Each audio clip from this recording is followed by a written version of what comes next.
Olá para você que acompanha aqui o nosso canal e o nosso curso de Ética Cristã da Primeira Igreja Batista em São Gonçalo do Amarante. Hoje o nosso tema é sexualidade, que vai envolver tanto a questão da homossexualidade, do relacionamento homoafetivo, como também os diversos conceitos de sexualidade que nós temos encontrado na nossa sociedade hoje. Esse é um tema complexo, que envolve muitas questões, que levanta grandes debates, tanto na sociedade como também no meio cristão. Questões relacionadas à sexualidade, principalmente à homossexualidade, não são novas nem recentes.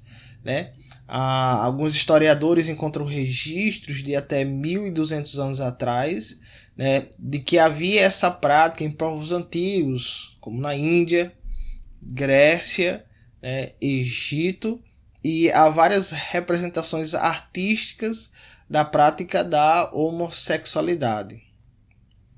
Como também na Bíblia nós encontramos lá o caso de Sodoma e Gomorra, quando os anjos visitam a casa de Ló para avisar sobre a destruição das cidades, e eles são interpelados por alguns homens da cidade que queriam ter relações com aqueles anjos. Em muitos países, a homossexualidade era considerada ilegal e punida com castigos severos, até principalmente em homens. Mas hoje esse tema tem se expandido, tem abraçado outras questões que não só da homossexualidade, mas como a questão da identidade de gênero, de uma forma bem mais ampla. Tem se tornado um tema político, desde a luta por direitos para essas pessoas, direitos específicos como questão do casamento, adoção de filhos e, mais recentemente, a questão da adoção de um nome e uma identidade social. Toda a luta hoje e as questões relacionadas à homossexualidade e questões de gênero são amparadas pelo movimento LGBTQIA+.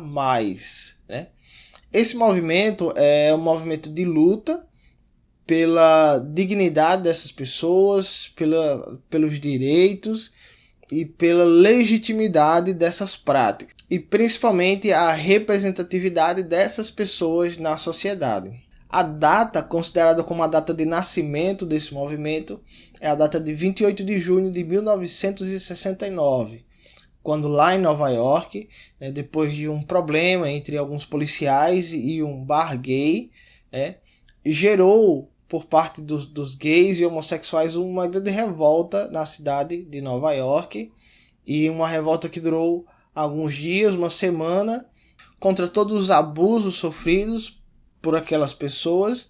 E aí esse movimento deu ânimo para outros movimentos e passeatas e paradas com a temática homossexual. E essa data se tornou uma data oficial como a data do orgulho gay. Hoje, toda a temática da questão homossexual e da legitimação dessas práticas envolve também a chamada teoria de gênero, que vai falar sobre a relação entre o sexo biológico, sobre a sexualidade da pessoa, sobre o gênero e sobre como ela se comporta na sociedade.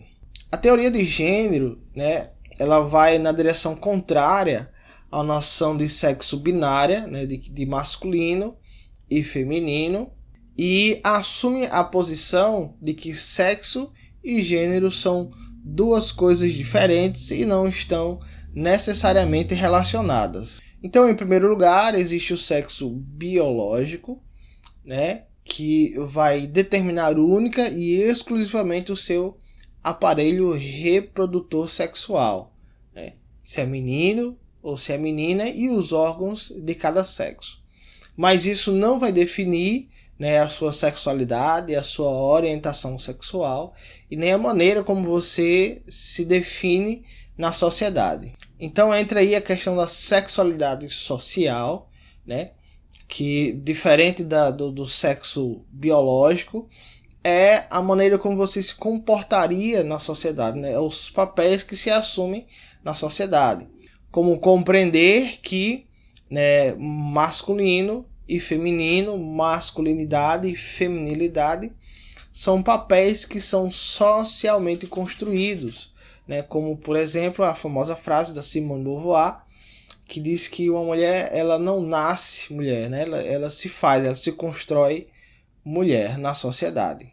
E aí, além disso, o gênero dessa pessoa também será diferente, né? Então, tem o sexo com o qual ela nasce, né? Tem o papel social que ela assume e tem a maneira como essa pessoa se enxerga, né? Que não necessariamente está ligado ao sexo biológico. Então, a pessoa pode se enxergar como a homem, como mulher, e sentir atraído por outro homem ou por outra mulher, ou ser assexuado, né? Então, relacionando todas essas características como o sexo biológico, a sexualidade social, o gênero e a orientação sexual, tudo isso reunido é que vai compor a identidade de gênero de uma pessoa, né? Então, baseado nisso, há uma lista de algumas dezenas de opções de sexualidade, né? De identidade e orientação sexual. Então, a pessoa pode nascer homem, pode se entender como homem, mas pode assumir papéis de mulher na sociedade e ser atraído por outra mulher, né? E assim, existem várias combinações e algumas dezenas de opções de orientação sexual, né? Por exemplo, hoje você faz algum cadastro nas redes sociais, muitas delas já estão adotando várias dessas nomenclaturas que são bastante específicas.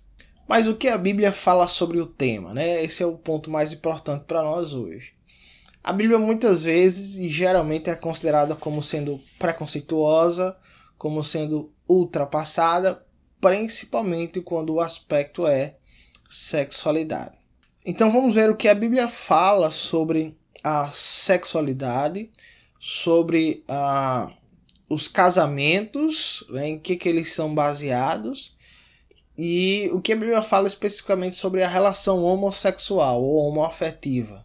Vamos dar uma olhada primeiro na narrativa da criação, Gênesis capítulos 1 e 2. As narrativas da criação, elas servem como um parâmetro para nós, como aquilo que Deus estabeleceu, né, como sendo o padrão para a natureza, né, para aquilo que Ele mesmo criou. E Gênesis 1, 27 diz o seguinte: criou Deus o homem à sua imagem, a imagem de Deus o criou, homem e mulher os criou.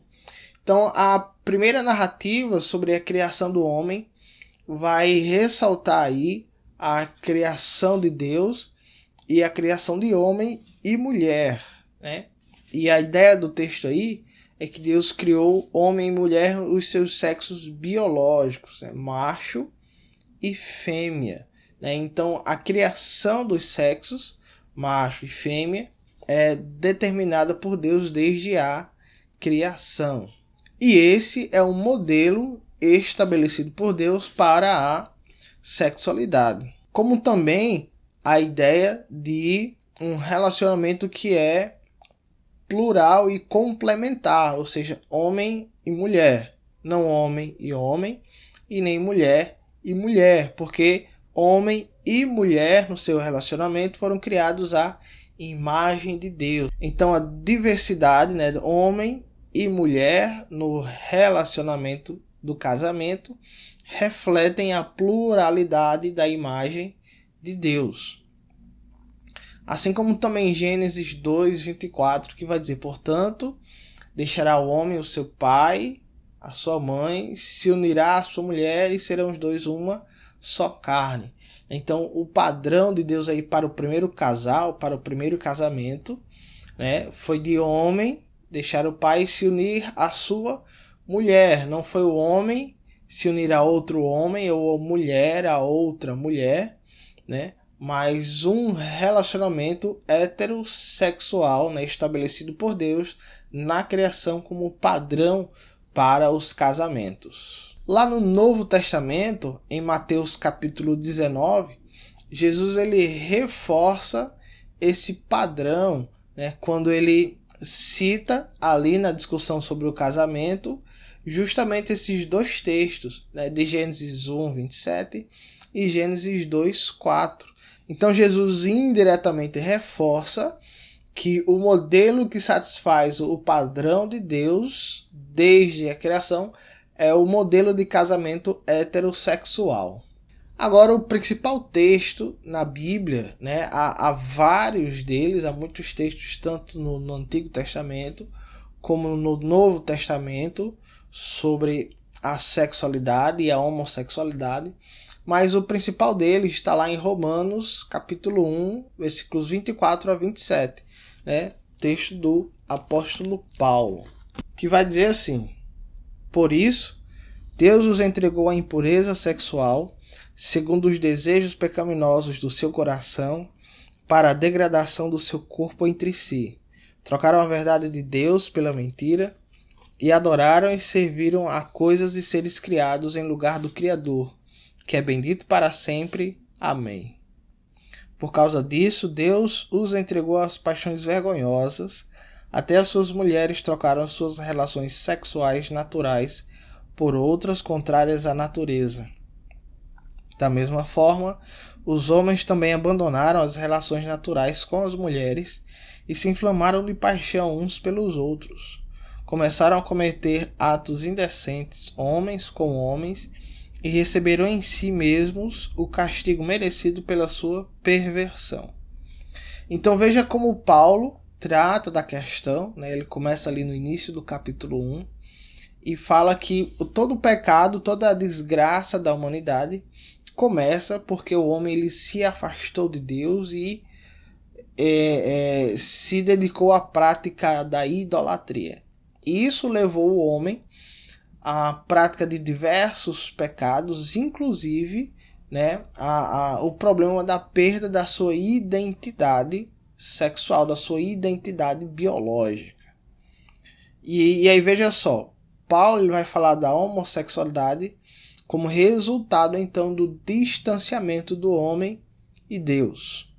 E a linguagem, né, as expressões que ele utiliza para se referir a isso são bastante, né, severas e diversas. Então ele fala da homossexualidade como paixões vergonhosas, como algo contrário à natureza, como abandono das relações naturais, como atos indecentes e no finalzinho do 27 como perversão. Então esse é o posicionamento bíblico sobre sexualidade e homossexualidade, né? A sexualidade ela é homem e mulher, e o relacionamento heterossexual é o que satisfaz o padrão estabelecido por Deus. Então é isso aí, responda o nosso questionário que está aqui abaixo na descrição do vídeo, com algumas perguntas para reflexão, e amanhã no nosso encontro online nós teremos algumas discussões complementares sobre esse tema, como por exemplo como a igreja deve tratar e receber pessoas que se identificam como homossexuais. Até a semana que vem.